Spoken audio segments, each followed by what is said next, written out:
Plato, karena Hans Kelsen adalah murid dari Immanuel Kant yang juga menulis filsafat yang disebut Reinen Vernunft, logika murni itu.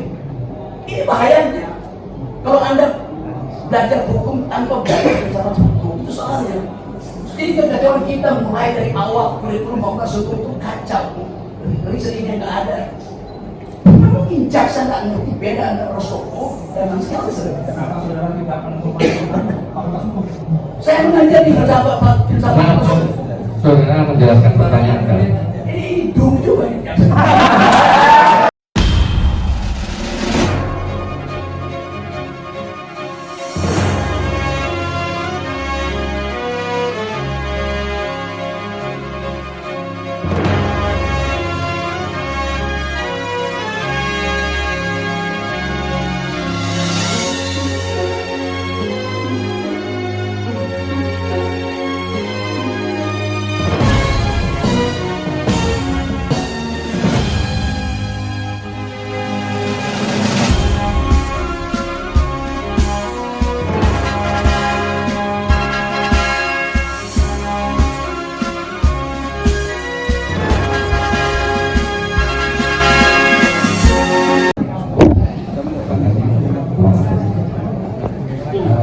Nanti ya, nanti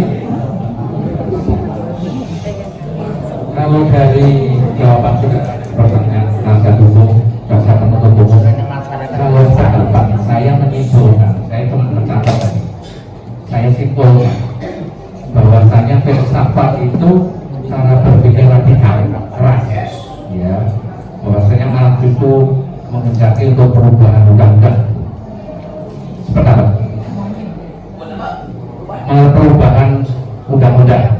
Yang saya katakan tadi, banyak perubahan undang-undang tidak didasarkan pada legal reasoning, pada penerapan hukum, apalagi pada filsafat. Itu kesalahannya pada kurikulum kita.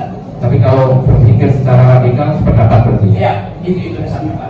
Terus kemudian tugas filsafat, kalau ini kesimpulan saya sepertinya hanya bukan menjawab pertanyaan, tetapi mempersoalkan jawaban itu. Ya, betul.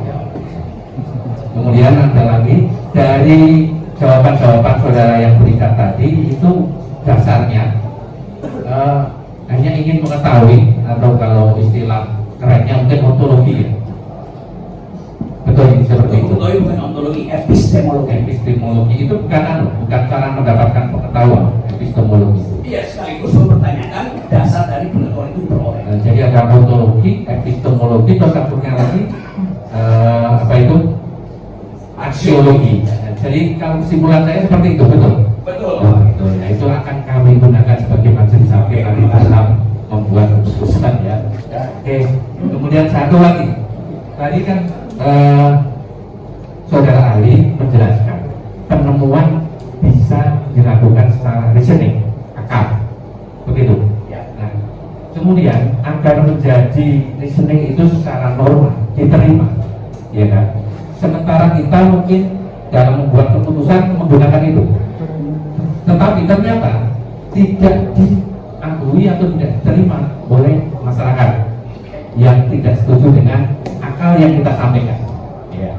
Adakah secara filsafat hukum atau filsafat untuk menjadikan kriteria atau ukuran bagi majelis hakim dalam mengambil penemuan itu secara riset? Oke, terima kasih. Ini Pak Hakim mengikuti kita terakhir dalam sesi terang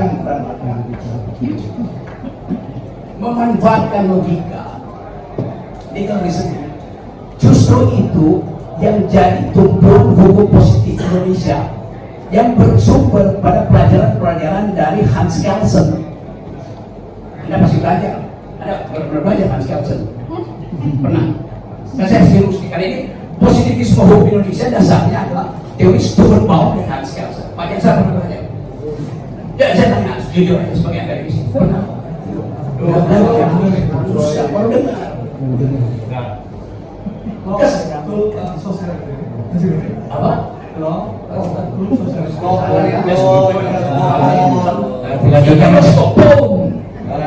Dilanjutkan aja, saudara Ali.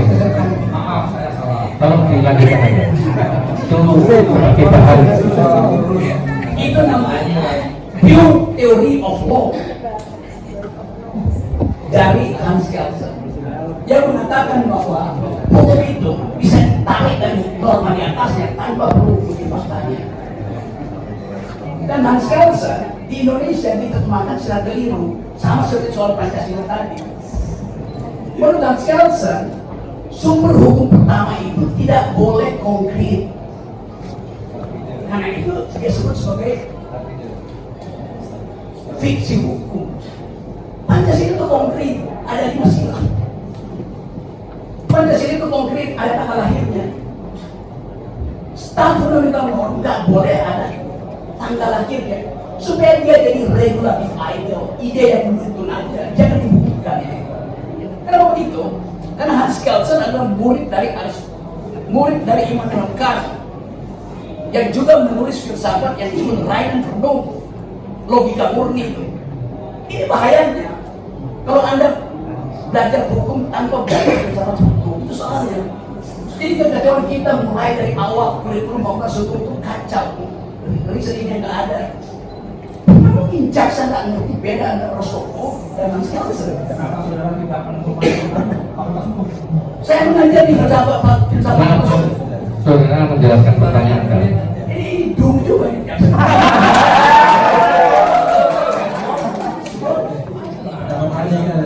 Jadi sekarang berkembang teori yang tidak perlu mengikuti kebenaran. Misalnya feminist jurisprudence. Diterjemahkan secara bahasa Indonesia. Feminist jurisprudence itu ini usahanya. Feminist jurisprudence artinya pengalaman perempuan itu konkret sebagai pengalaman hukum yang ditinggalkan peradaban. Yang kedua, critical study. Untuk membaca di belakang hukum ada persekongkolan antara politik dan ekonomi. Critical study. Ada economic analysis of law yang memakai metode ekonomi untuk membaca hukum. Ada hukum tentang lingkungan, environmental ethics, banyak betul. Nah itu yang sebetulnya diperlukan sebagai pembanding dari sistem positif kita itu. Satu lagi, untuk melindungi kami selaku majelis hakim dari hukum formil secara filsafat hukum bisa saudara berikan. Saya percaya bahwa akses kita terhadap teori dan pengetahuan bertumbuh melalui tadi sosial media.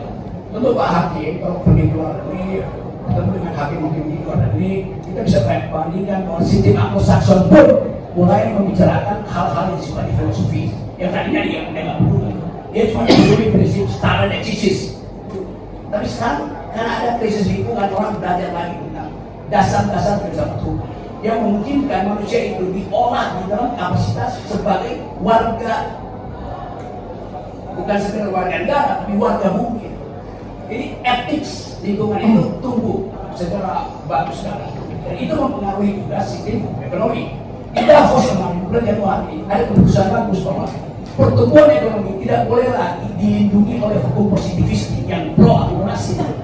Ada hukum baru tentang lingkungan, solidarity, human solidarity. Jadi semua peralatan hukum kita harusnya kita revisi, karena keadilan itu evolve, keadilan itu inovatif, keadilan tidak konstan. Jadi bagian ini yang terima kasih betul teman Pak Hakim akhirnya mengundang saya untuk memberi ceramah tentang perkembangan itu. Terima kasih. Lumayan kuliah. Oke, saya cukup jadi. Saya tidak bertanya, cuma mohon kepada majelis hakim boleh. Saya tidak mengambil kesempatan saya. Oke, apa itu? Saya tidak mengambil kesempatan saya. Tadi saya mendapat sedikit Pembelajaran. ilmu dari ahli tentang background billing. Jadi kita biasakan istilah, mohon majelis hakim juga mengajari. Setelah ini ada persidangan dan selanjutnya jangan pakai istilah penonton, karena dalam KUHP itu tidak ada istilah penonton, supaya jangan image juga ini. Jadi kita semua adalah tontonan, jadi pengunjung sidang menurut KUHP.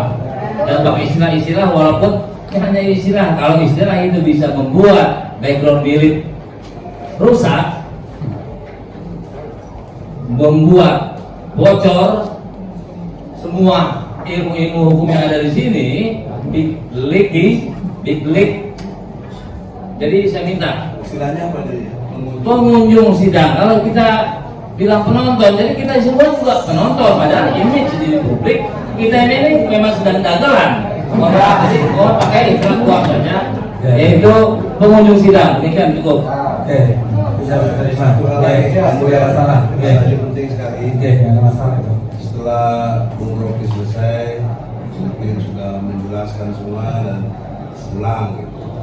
Tapi kita lanjut ya, menjadi mungkin pemeriksaan terdakwa. Kemudian ujung-ujungnya ada penuntutan. Kemudian kita suruh bikin pembelaan. Padahal sudah dibatasi oleh pasal 143. Dakwaan ini kan sudah nggak jelas, nggak lengkap, nggak sempurna lah, dengan tidak ada ijazah asli. Kan harusnya sidang berhenti. Kenapa kita harus teruskan lagi sidang yang bertele-tele? Karena sudah jelas. Akibatnya begitu, dakwaan itu sudah nggak jelas, sudah jelas. Kita bisa pahami. Tapi kan sesuai KUHP, segala perkara yang disampaikan di hakim harus kita selesaikan. Kemudian kita menghentikan persidangan. Tapi KUHP juga kan bisa batal demi hukum. Itu kan kalau diajukan eksepsi di awal, Walaupun tidak ada eksepsi, ini kan persidangan. Ya iya, nanti kita yang mempertimbangkan itu kan di kewenangan di kami itu nanti apakah siapa batal demi hukum atau tidak. Pertimbangan sampai udah selesai saksi semua, dia tetap tidak bersalah, ya ada kesalahan yang jelas. Soal bersalah tidak itu nanti setelah vonis. Sebelum dinyatakan bersalah, tetap kita menganut asas praduga tidak bersalah. Jadi kalau kesimpulan pembicaraan kita tadi, dengan semua yang jelas tadi sudah disampaikan adalah kedunguan dalam konteks sidang ini, kita jadi ikut dungu juga sebenarnya. Ya, itulah satu persoalan serius yang mulia. Yang mulia ini bisa meneruskan persoalan hukum ini dengan jelas sebagai hakim. Mudah-mudahan sawah. Temuan hukum. Bahkan menemukan hukum. Hakim bisa menemukan hukum. Bahwa ini nggak benar gitu. Jasa job itu palsu. Kalau ada apa yang asli? Sekali lagi sering ditanyakan itu. Kira itu. Jadi saya rasa untuk hari ini kalau cukup Ali bisa tinggalkan. Ada Izin karena beliau mau tiket pesawat jadi makanya tadi selesai. Nanti boleh meninggalkan tempat. Karena keterangan Ali silakan pendapat disampaikan di masing-masing nanti ya. Tidak kita layak kepada terdakwa keterangannya. Oke.